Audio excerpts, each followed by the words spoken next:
Okay, let's dive right into this. For literally thousands of years, humanity has been totally captivated by this profound dual mystery. What exactly is our place in the vast swirling cosmos up there? And what about the equally infinite depths of the human psyche right in here? Today, in this explainer, we're exploring two really dense, totally fascinating source texts that attempt to reconcile our existence using some wildly different but honestly deeply connected frameworks.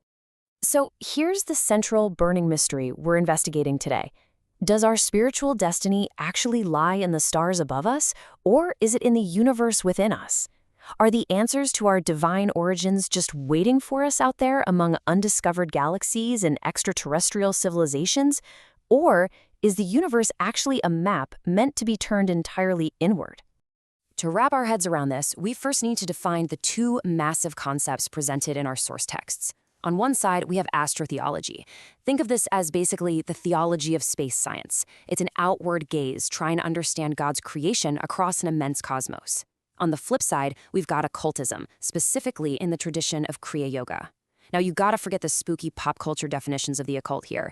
In this context, it just means a practical, action-based approach to spiritualism that's designed to literally break our psychological conditioning. Now, astrotheology didn't just appear out of nowhere.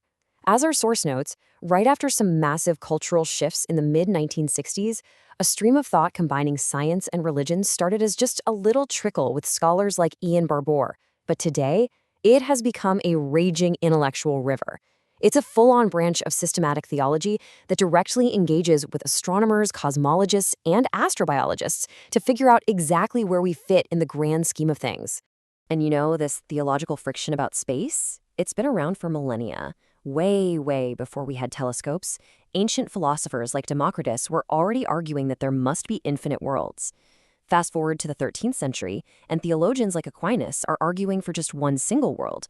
Then, jump to 1714, and William Durham officially coins the term astrotheology, basically demanding that we start looking at the stars as actual, habitable worlds. Now, what's really interesting about this pre-Copernican theological debate is how it focuses entirely on perfection. The Aristotelians, led by St. Thomas Aquinas, firmly believed that perfection is all about oneness. To them, a single, centered world testifies to God's perfect design. But then you have the pluralists, like John Burden and William of Ockham, who pushed back hard. They argued, hey, putting limits on creation basically limits the creator, right? Why couldn't God create many worlds, perhaps even better than ours? So when Copernicus finally proved the Earth actually orbits the sun, thinkers like Thomas Paine and Mark Twain used that to critique Christian anthropocentrism. They're basically saying, look how totally insignificant our little world is. But our text drops a pretty brilliant historical surprise here. Pre-Copernican Europe wasn't actually geographically arrogant at all.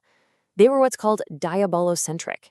They believed the literal center of the earth was hell, like the absolute dregs of creation. So being at the center, yeah, that wasn't considered an honor at all. Once we decentered Earth, we opened up these just incredibly dizzying doctrinal dilemmas. Astrotheologians today are asking some truly mind-bending questions. Like, does the atonement of Jesus on Earth cover the entire universe? Or might there be multiple divine incarnations for different species out there? If we do meet extraterrestrials, are they going to be fallen creatures like us, or highly advanced beings bringing salvation? And how in the world do we reconcile biblical eternal life with the ultimate heat death of the physical universe? It's a lot to chew on. Which naturally brings us to the whole extraterrestrial debate itself. And wow, this spans everywhere from the fringe right up to the scientific establishment. On one hand, you have orthodox writers like Seraphim Rose arguing that UFOs are actually demonic deceptions, mimicking a sort of futuristic, naturalistic religion. On the other hand, you've got ancient astronaut theories suggesting extraterrestrials actually seeded life here on Earth. And then meanwhile, established NASA astrobiology is just keeping its head down, focusing on the painstaking scientific search for microbial life. Okay, let's move to and see how this builds our bridge to the internal cosmos. The esoteric text introduces something called the law of alternation. It essentially states that continuity only exists through alternation. Think about it. We have day and night, sleep and wakefulness, inhalation and exhalation. Up until now, we've looked outwardly at the macrocosm of space. So, by the law of alternation, we must now turn completely inward, to the microcosm of the self. The text beautifully captures this flip with a concept straight from the Bhagavad Gita. It says, "That which is day to the ordinary man is the night to the yogi." Let me break that down.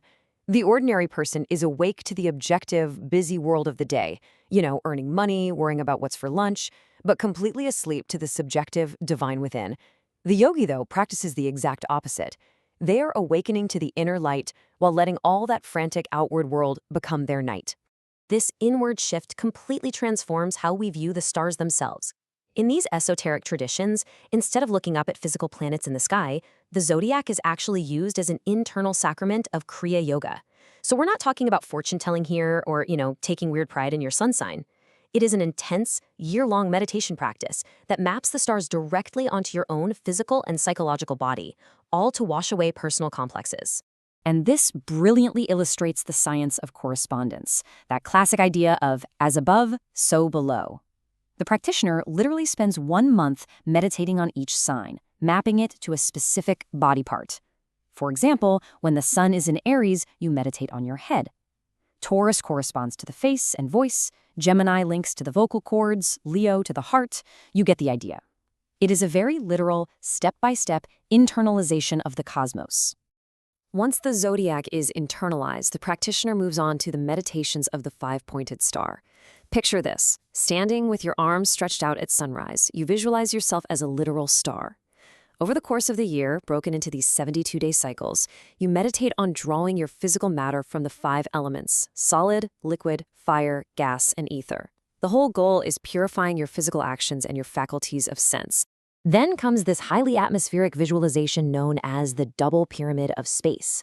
The meditator imagines themselves suspended right in the exact geometrical center between the massive vault of space above and the earth below, flanked by all the cardinal directions. It's a profound grounding technique. It's intended to connect human intelligence directly, one-to-one, with the intelligences of nature. So the crucial point is, why do we even do all of this? Well, it's to force a shift from objective to subjective consciousness. See, objective consciousness is basically just looking out at the world through the heavily colored glasses of our own psychological complexes. We see enemies simply because we project our own internal hostility. Subjective consciousness, on the other hand, retraces our mind's activity all the way back to its source, washing that glass entirely clear so we can finally see others exactly as they truly are.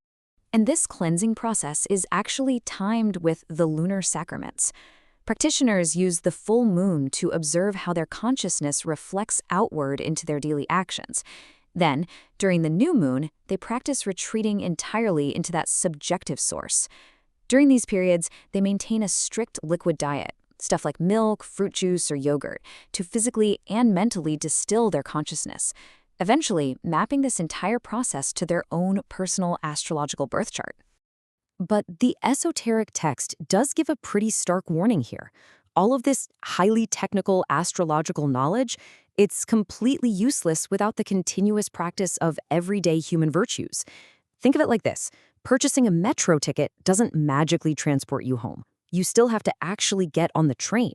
Social virtues, total surrender, and genuinely dedicating yourself to others, those are the actual engine driving this cosmic journey. If you actually do the work, you achieve what occultists call reversing the wheel. The text points out this totally fascinating biological and astrological correlation.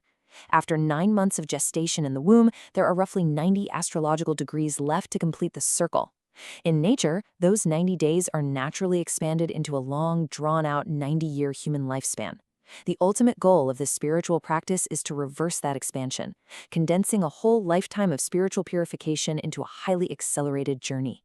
Ultimately, when we synthesize both of these deeply layered texts, a pretty incredible unified truth emerges. Whether humanity is out there pointing our massive telescopes outward to find answers among extraterrestrials, or we're sitting quietly pointing our meditation inward to map the zodiac onto our own bodies, the end goal is exactly the same. We are all just seeking to bypass the darkness and reunite our consciousness with the divine creator. It's such an awe-inspiring framework, and it really proves that humanity's ancient, unending obsession with our place in the universe hasn't faded at all. It's just evolved. So as we continue to map the swirling galaxies above and chart the intricate psychological depths within, the final question remains for you to answer. As we do all of this, Where will you find your cosmic center?